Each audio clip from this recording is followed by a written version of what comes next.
mà xong có mà sốไม่ต้องแต้วค่ะที่อยู่ในมังสังไตเลยน้ำมังสังไทยเนี่ยเนาะเมื่อในวันที่4 เดือนที่9ปีอังกฤษ2019ค่ะข้าวยาม9 โมงปลายเนี่ยเนาะสังไทยคำขึ้นในเนี่ยเนาะมาพบมางากันเนี่ยเนาะทั้งข่าว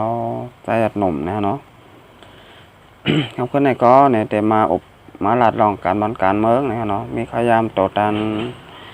ก็มาอบมาลาดลองการบอลการเมืองกันแท้งเนี่ยเนาะเอาค่ะเอาข่าวมาทำได้หัวข่าวข้อที่1เนี่ยเนาะจุ่มซึกอ้อยหลีปอดห้องเนี่ยเนาะเผาเป็ดกาพ่อแม่พี่น้องคนเมืองเนี่ยเนาะตั้งน้ำเนี่ยเนาะเอาค่ะเมื่อวันที่3 เดือนที่9ปี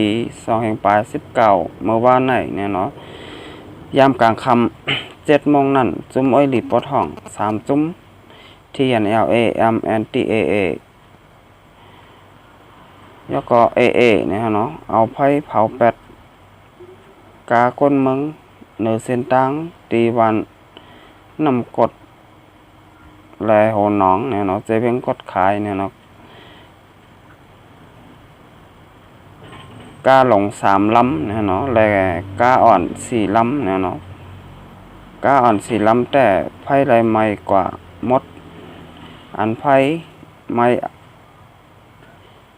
อันไฟไม่ตั้งหมดเสียรถ2 ลำเนี่ยเนาะตั้งหมด9 ลำเนี่ยเนาะในยาวเนี่ยเนาะเอาค่ะกาบ่แม่พี่น้องคนเมื่อคานเนี่ยได้ถูกจุ่มอดีปอทองเนี่ยเนาะเผาแบบเหนือเส้นตังเนี่ยเนาะที่วันน้ำกดแลโหน้องเนี่ยเนาะจะเป็นกดขายเนี่ยเนาะกาหลง3 ลำเนี่ยเนาะกาอ่อน4 ลำเนี่ยเอาค่ะมื้อนี้ก็ที่เปิ้นเอาแชร์ลงในเฟซบุ๊กเนี่ยเนาะก็มีไว้ตั้งน้ำเนี่ยเนาะสำหรับพี่น้องเขาเลยต้อยก็ได้หันอยู่เนี่ยเนาะที่อันกาเลยถูกยาเผาแบดในเส้นตั้งเนี่ยเนาะกาหลงก็มีกาอ่อนก็มีเนี่ยเนาะจุ่มซึกอ้อยหลีปอทองเนี่ยเนาะถ่อมจื้อได้ก็แอปเดตคึกแคมงานเนาะจุ่มอ้อยหลีเนี่ยเนาะลองเฮ็ดลองสร้างเขาในเนี่ย พ่อแม่พี่น้องคนเมืองคาเนี่ยเนาะพี่น้องจากเมืองสันดาลเสียงแต่คาบ่นว่าเจอจุ่มอ้อยหลีอยู่5เนี่ยเนาะลองเฮ็ดลองสร้างของจุ่มอ้อยหลีปอทองในเนี่ยเนาะก็ทัดสร้างต้อยเนี่ยเนาะว่าเป็นจังเนี่ยเนาะเอาค่ะเอาค่ะมาด้วยดังหัวข้อข่าวข้อที่2เนี่ยเนาะหัวข้อข่าวข้อที่2ในเนี่ยจุ่มซึกมารเขาเนี่ยเนาะเขากว่าถามเนี่ยเนาะจะถามก้นเฮ็ดการปาฏิการเมืองเนี่ยเนาะที่เวงเก้งตุงเนี่ยเนาะเอาค่ะมาเดี๋ยวเพิ่นก็สำคัญเนี่ยเนาะเอาค่ะ CIT และจ้าเนาะมารเขาจะถามก้นเฮ็ดการปาฏิการเมืองในเวงเก้งตุงเนี่ยเนาะแกมไผ่อุปเปิงกูลองเจเมืองใต้ที่สั่งให้จุ่มไผ่ติดตามคดี GIT และไผ่กดทัดคึกตอนมานเขาจะถามก้นเหตุการณ์ป่าตีการเมืองถึงตีในเฮือนอันเป็นป่าตีเจ้าเคอในเวียงเก่งตุงเนี่ยเนาะป่าตีเจ้าเคอก็มีป่าตีโหเสือยาก็เสือเพิกเนี่ยเนาะป่าตีเจ้าเคอแต้วคาเนี่ยเนาะมี2 ป่าตีครับ เกี่ยวเลยลองเกี่ยวเลยลอง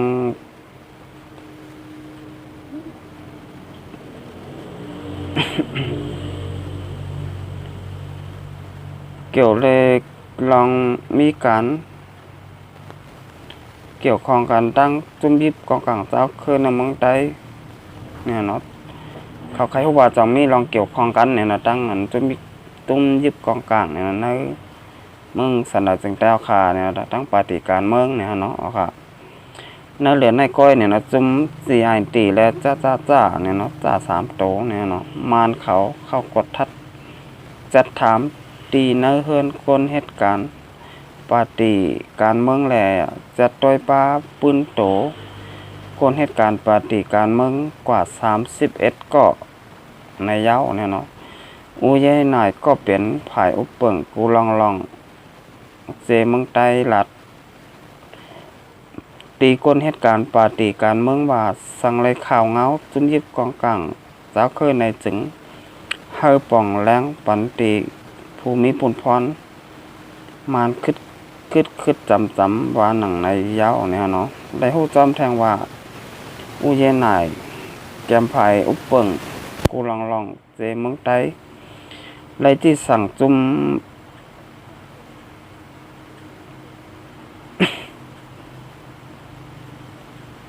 ติดตามคดี CIT และภายกดทัดคึกตอนจ้าจุ่มภายห่มลมจายาผ้า SP เนี่ยเนาะ3จุ่มในให้เขากดทัดจะถามตีก้นเหตุการณ์ปฏิการเมืองในเวียงเก่งตุงและอันกว่ากดทัดจะทำเจอในอำไปหันปลาจุ่ม SP เขากดทัดจอมเนี่ยเนาะค่ะนี่ก็เป็นในเหลือในก้อยเนี่ยเนาะตุ้มซึกมานเขาเนี่ยเนาะเข้ากว่ากดทัดเนี่ยเนาะก้นนั้นเหตุการณ์ในปฏิการเมืองเนี่ยเนาะปฏิการเมืองเจ้าเคยค่ะเจ้าเคยเมืองสันนิษฐานเจ้าคาเนี่ยนะมีปฏิอยู่2ปฏิเนี่ยเนาะปฏิโฮเซอร์และเสือเพิกเนี่ยเนาะเสือ2โตค่ะเสือ2โตในเขาทำเดียวกันได้เนี่ยเนาะก็อยู่ทำผ่าทำมันเนี่ยเนาะมีมาแทงเนี่ยเนาะปาร์ตี้ใต้พร้อมโฮมเนี่ยเนาะสองมีปาร์ตี้ใต้พร้อมโฮมแต่ถ้าวนมาเตะโฮมกันได้อยู่เนี่ยเนาะปาร์ตี้ใต้พร้อมโฮมเนี่ยเนาะในมันเป็นไว้ปาร์ตี้โอ้เสือเรียกว่าเสือเปิดเนี่ยเนาะก็ยาวข้าวหึงเนาะก็ถึงมันเมื่อเดียวเนี่ยเนาะปาร์ตี้การเมื่อเขาพาเกาหลีเนี่ยเนาะไปพมมือกันได้เนี่ยเนาะอยู่ใครอยู่มันเนี่ยเนาะก็ผมใครอยู่เตอเอาอาณาออกจากกันเนี่ยเนาะก็อยู่ไว้ตีไฟตีมันเนี่ยเนาะมันก็เจ้าขาเกาหลีเนี่ยเนาะพวกเกี่ยวกับลายก็ใจหัฐานเนี่ยเนาะอยู่ใครอยู่มันเหมือนกันเนี่ยเนาะเป็นว่าใครอยู่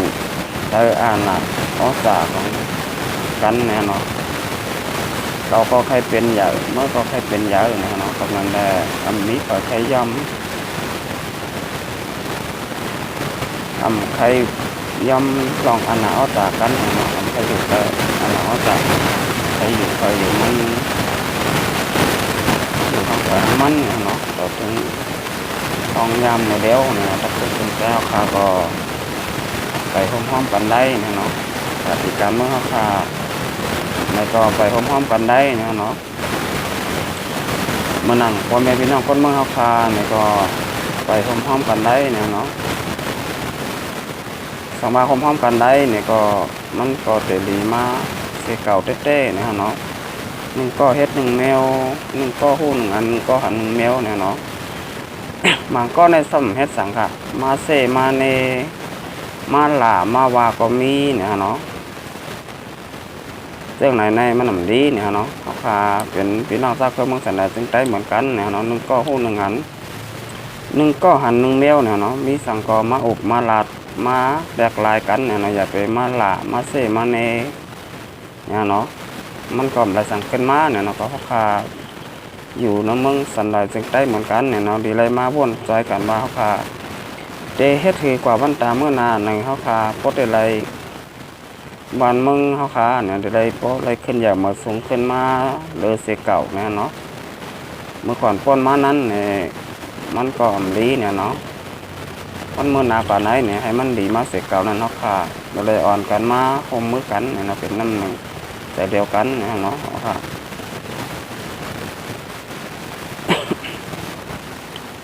เอาคำมาด้วยทางหัวข้อข่าวข้อที่3เนี่ยเนาะ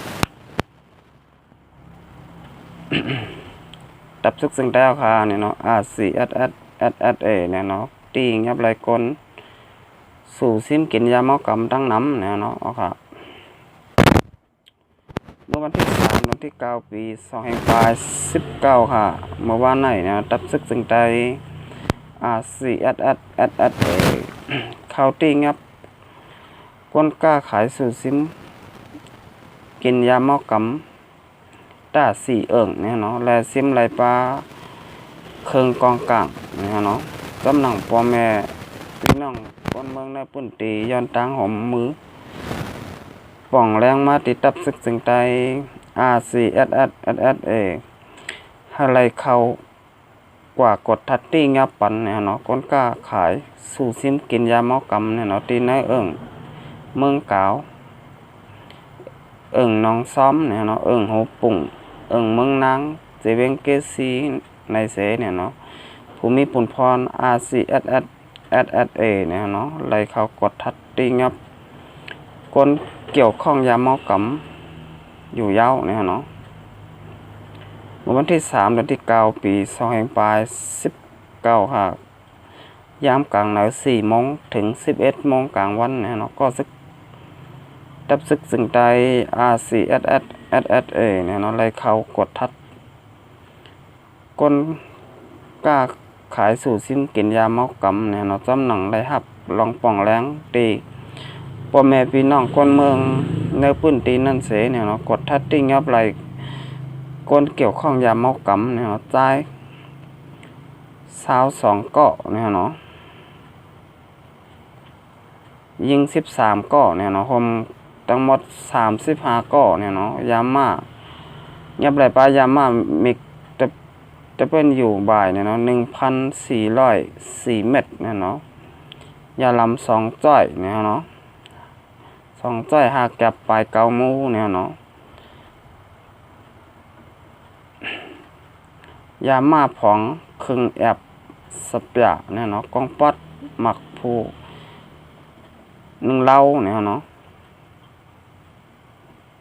หมักกอง3 ลูกเนี่ยเนาะกองลม1 เล่าเนี่ยเนาะหมักกอง22 แอบปลายเนี่ย1 ปากลูกเนี่ยเนาะหมักกองปัด1 ปาก70 ลูกเนี่ยเนาะแม่กองปัด9 เนี่ยเนาะ1 แม่กองยำ1 เล่าหมักกอง11 ลูกเนี่ยเนาะเซอร์โคซึกหมังจุ่มแทง2 จุ่มเนี่ยเนาะเอาค่ะอันนี้ก็เป็นหมู่บ้านไหนเนี่ยเนาะวันที่3 เดือนที่ 9 ปี2019เนี่ยเนาะดับซึกสึงใจเนี่ยเนาะ RCSSSA เนี่ยเนาะเลยเขาตีงับก้นสู่ซิมกินยาเมากำตีเจเวงเกซีเนี่ยเนาะตาสี่เนี่ยเนาะถ้าใครมาย้อนลาได้เนื้อเนี่ยลองตีงับก้นสู่ซิมกินยาเมากำในเนี่ยเนาะมันก็ดีอยู่เนี่ยเนาะก้อยกามันเป็นการแก้ปัญหาเนี่ยเนาะที่ปลายเหตุมันก้อยเนี่ยเนาะให้สั่งในว่าแก้ปัญหาที่ปลายเหตุเนี่ยเนาะก็ว่าเงียบไรก้อนกล้าขายมันก้อยเนี่ยนะเขาขาเงียบไรหงเฮ็ดยาเมากำเนี่ยเนาะหงเฮ็ดยาเมากำมันนั่นเนี่ยมันเฮ็ดตั้งนำตั้งหลายเนี่ยเนาะก็อันไหนค่ะเขาขาหรือไรอ่อนกันสืบซอกเตาหาเนี่ยว่าหงเฮ็ดมันอยู่ตีเหลอเพอเป็นก้นเฮ็ดเนี่ยเนาะอันไหนเดี๋ยวไรสืบซอกหาหงเฮ็ดมันเนี่ยเนาะสั่งว่าใครให้ยาเมากำเนี่ยเนาะมดกว่าเนื้อแผ่นดินจึงแต้วขานั้นเนี่ยเตไรสืบหาหงเฮ็ดมันค่ะหงเฮ็ดยาเมากำในอยู่ตีเหลอมีตีเหลอเนี่ยเนาะโดยไรซอกเตาหาเนี่ยเนาะสังบาหันเนี่ยก็โดยไรเข้ากว่าเงียบ60 แบตเนี่ยเนาะสังว่ามันมีหงเฮ็ดมันยาเมากำบ่มจางโรคตีเหลอมาค่ะสังว่ามีหงเฮ็ดยาเมากำเนี่ยเนาะสังว่าเขาค้างเงียบไรก้นกล้าขายยาเมากำซ้ำเงียบไรหงเฮ็ดยาเมากำมันก็หมดไรเนี่ยเนาะยามาในเมืองสันดอยจึงแต้วขาในเนี่ยเนาะก็ว่าเหมือนหนังกวันเนี่ยเขาขาไรหันในเงียบก้นกล้าขายยาเมากำเนี่ยเนาะก้อยกาซ้ำเงียบไรหงเฮ็ดยาเมากำเนี่ยเนาะกับนั้นได้เนี่ยเมื่อหนังว่าเงียบไรหมักปลายมันก้อยเนี่ยเนาะเงียบไรอันย่อยมันก้อยขาดตัวการใหญ่มันเนี่ยเนาะอันเป็นคงเฮ็ดยาเมากำซ้ำเงียบไรเนี่ยเนาะคงเฮ็ดยาเมากำในเนี่ย อยู่ที่แล้วเนี่ยมีฝ่ายหูเนี่ยเนาะกับนั่นแหละสังว่าเขาขาเป็นก้นบ้านก้นเมืองก้อยเฮ็ดไรเนี่ยก็ว่ามีหมู่มีจุ่มมีกองมีกลางเนี่ยเนาะกับนั่นแหละก็บ่ไรเอาใจจอยก้อยเนี่ยเนาะสังว่าเป็นตับซึกมันหนังตับซึกซึ่งแต้วค่ะโคเขียวเกาหลีเนี่ยเนาะโคไล่เกาหลีเนี่ยมันเฮ็ดไรค่ะกับสังแรกับสุดเจ้ามีหมู่มีจุ่มมีกองมีหมากเนี่ยเนาะยาหมอกำในคงเฮ็ดยาหมอกำเนี่ยเนาะอยู่ที่เหลอเนี่ยเนาะโลไรซอกขาเนี่ยซอกขาเต่าต้อยเนี่ยเนาะว่ามีอยู่ที่เหลอเนี่ยเนาะสามารถสุดเจ้าเงียบไรห้องเฮ็ดยาหมอกำเนี่ยเนาะก็เดลีเต้ๆเนี่ยเนาะเพราะมีห้องเฮ็ดยาหมอกำเนี่ยก็คนกล้าขายยาหมอกำก็มีค่ะอ๋อค่ะ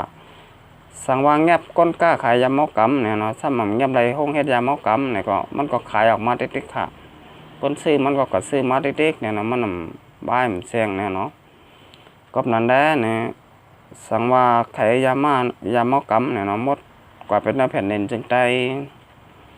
เตะไรซอกเตาหาหุบซิมแบบห้องเฮ็ดยาหมอกำเนี่ยเนาะสมาหุบซิมในห้องเฮ็ดยาหมอกำยาวเนี่ยมันมีตีเฮ็ดมันก็มันมีอยู่ฮะมือหนังน้ำเนี่ยเขาคากว่าปิดเป็ดตีผายมันนะฮะว่าปิดตีผายยาวกำลงมาเลยค่ะตั้งลมก่อนมีตีไหลมายาวเนี่ยเนาะมันก็เตะแห้งกว่าก้อยเนี่ยเนาะมันอย่างบางอย่างเมื่อเหลวเนี่ยเขาคาหันผายมันเนี่ยเนาะนำในผายมันอยู่ที่ลำหูเนี่ยเนาะมันก็มาทางปลายมันก้อยเนี่ยเนาะก็นั่นแหละยาหมอกำในเนี่ยเตรียมหมดกว่าในแผ่นดินจึงแต้วคาเนี่ยเนาะสังบ่าวอันกันเงียบอยู่คนกล้าขายยาหมอกำในติ๊กๆเนี่ยเนาะคนกล้าขายยาหมอกำในเนี่ยมันเป็นอันย่อยมันก้อยค่ะ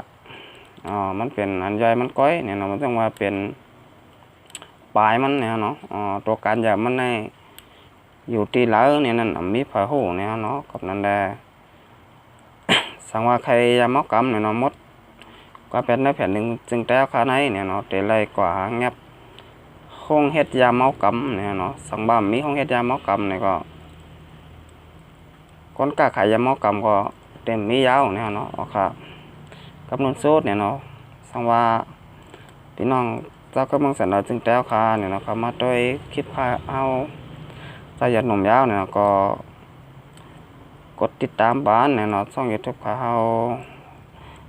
ซื้อช่อง YouTube หนุ่มไต้ล่างเคอเนี่ยเนาะปันน้ำเนี่ยเนาะค่ะในเขาเฮาเดี๋ยวมีแห้งเจอเนี่ยเนาะเฮ็ดคลิปออกมาทางน้ำเนี่ยเนาะค่ะนั่นเสือพี่น้องค่ะเนาะอยู่เลยมีเงินมีคำกันเนี่ยเนาะกูก็เนี่ยเนาะค่ะมาส่ง